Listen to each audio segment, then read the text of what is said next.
Yo soy estudiante universitaria, estudio ingeniería forestal acá en la agraria, en el lugar donde estamos. Tengo algunas chambas libres en el tema de diseño gráfico, pero básicamente mi chamba por la que estoy postulando al Congreso es por el trabajo político en la universidad que he tenido y lo que me ha llevado también a tener un trabajo a nivel nacional en el tema del movimiento estudiantil, y a partir de eso en todo lo que tiene que ver con las cosas que uno va encontrando en la problemática en las calles, ¿no? El tema de seguridad alimentaria, cómo se maneja la agronomía en el Perú, el problema de género. O sea, a través del movimiento estudiantil he conocido esas problemáticas y bueno, hago política ya hace un tiempo, hace bastante tiempo en realidad, desde la universidad. ¿Desde cuándo más o menos? Bueno, desde mi segundo año de carrera comenzaron las huelgas acá en la agraria, unas huelgas larguísimas, en las cuales no teníamos clases, huelgas de profesores. Nosotros con un grupo de compañeros nos comenzamos a organizar en la universidad para darle respuesta a la interrogante de los estudiantes era cuándo comenzaban las clases, por qué había este problema. Nuestros gremios estaban muertos, nuestra federación no hacía ningún trabajo para explicar lo que ocurría. Comenzamos a hacer asambleas generales, comenzamos a organizarnos, formamos un buen núcleo de gente que comenzó a chambear esa problemática de los profesores y luego entender la problemática de la universidad pública. Asumimos después la federación en elecciones universales. Desde ese año tenemos hasta ahora la federación, hemos ido cambiando de dirigencia. Yo fui secretaria general de la federación, he sido presidenta, y a raíz de eso he comenzado a tener más conocimiento de lo que pasa a nivel nacional. He participado en la mayoría de congresos de la Federación de Estudiantes del Perú, he sido propuesta como presidenta, hemos trabajado en muchos espacios de coordinación del movimiento popular, porque ya teníamos un compromiso no solamente con la universidad, sino un compromiso con que la universidad esté al alcance de todos y todos puedan pasar por ella. Entonces, con esas consignas de la universidad pública, en defensa de la universidad pública, desarrollamos un trabajo político que comenzó a salirse ya de nuestras manos, ya no solamente era en la agraria, ya era afuera, teníamos ascendencia en muchos espacios políticos, no solamente universitarios, Claro. también campesinos. Paloma, entonces tú no has vivido lo que es directamente la lucha que fue contra Fujimori por el retorno a la democracia, ¿verdad? Claro, yo era muy joven, igual estaba muy al tanto, estaba en el colegio, estuve en el Colegio de los Reyes Rojos, o sea, seguíamos lo que pasaba en la marcha de los Cuatro Suyos, y era joven, ¿no?, en esa época.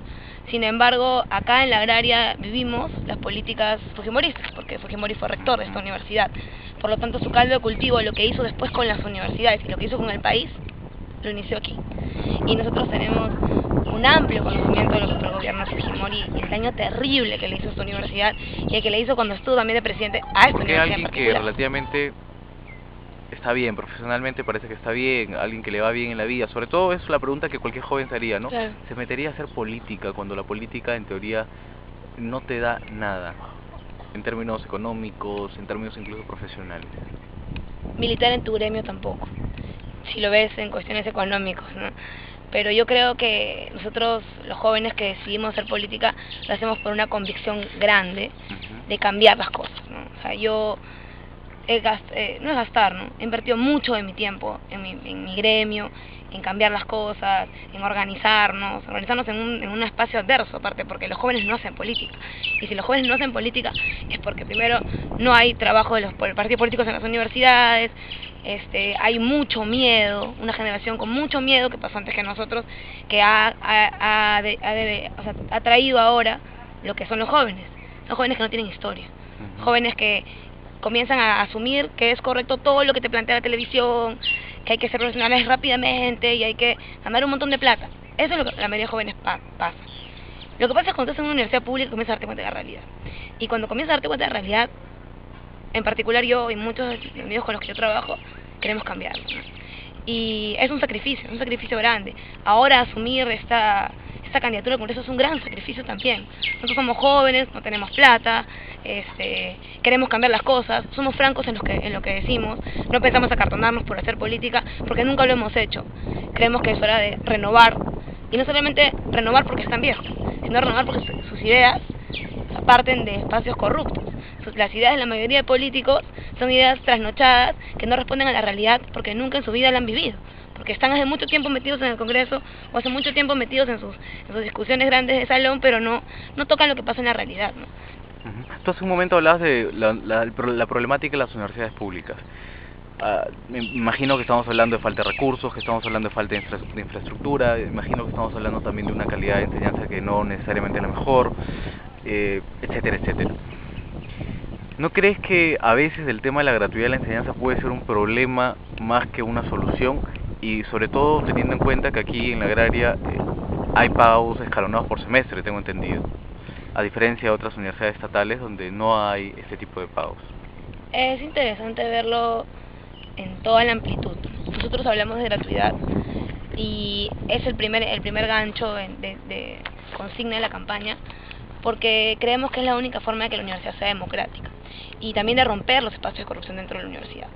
Las universidades, igual que todas las organizaciones del Estado, están corruptas por dentro.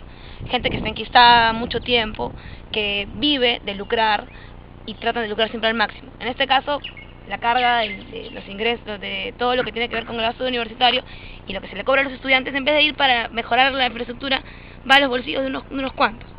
¿Qué pasa con esto, el tema de la gratuidad?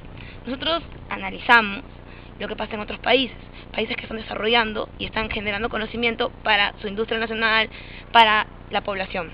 Son países que invierten en su educación.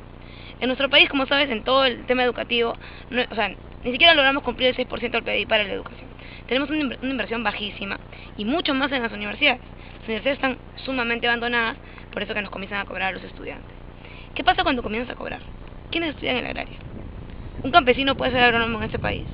Eso no es real. No es real ni acá, ni en la Universidad del Centro, ni en las universidades de la selva. La gente que puede ir a la universidad es gente que tiene plata. Y eso es una limitación que el Estado no tiene por qué permitir. Porque eso es justamente ir en desmedro de muchos acuerdos internacionales que el Perú ha firmado, en los cuales se compromete a garantizar la educación superior pública de forma gratuita. Y nosotros no solamente queremos una universidad gratis, queremos una universidad orientada a los problemas del país, una universidad nacional. No solamente una universidad pública, sino una universidad nacional. Y también la queremos científica, para que genere conocimiento. Porque sin eso, nuestro país, que ahora tiene el PBI creciendo al 9%, es un país que está en bonanza económica, esa bonanza económica solamente responde a la variación de los precios de los minerales a nivel internacional, no a un desarrollo como país, un desarrollo que va a ser sostenible en el tiempo. Nosotros decimos eso siempre, ¿no? En el caso más extremo, cuando nosotros seamos viejos, este país va a haber vendido la mitad de lo que tiene y no haber invertido nada en el tema educativo como lo está haciendo ahora, y encima tiene a una población juvenil que sustenta el desarrollo del 9% del PBI con sus bajos sueldos, con su no aporte a la jubilación. O sea, una población juvenil activa que cuando sea vieja no va a tener jubilación, que va a estar en las calles mendigando. Entonces tenemos todo ese problema y encima no se invierte en educación. En Finlandia han salido de su problema económico con educación. En Argentina la educación es pública, gratuita y libre. Uno ingresa a la universidad directamente y tienen un alto nivel educativo. Sin ir muy lejos, en Brasil hasta el posgrado es gratuito.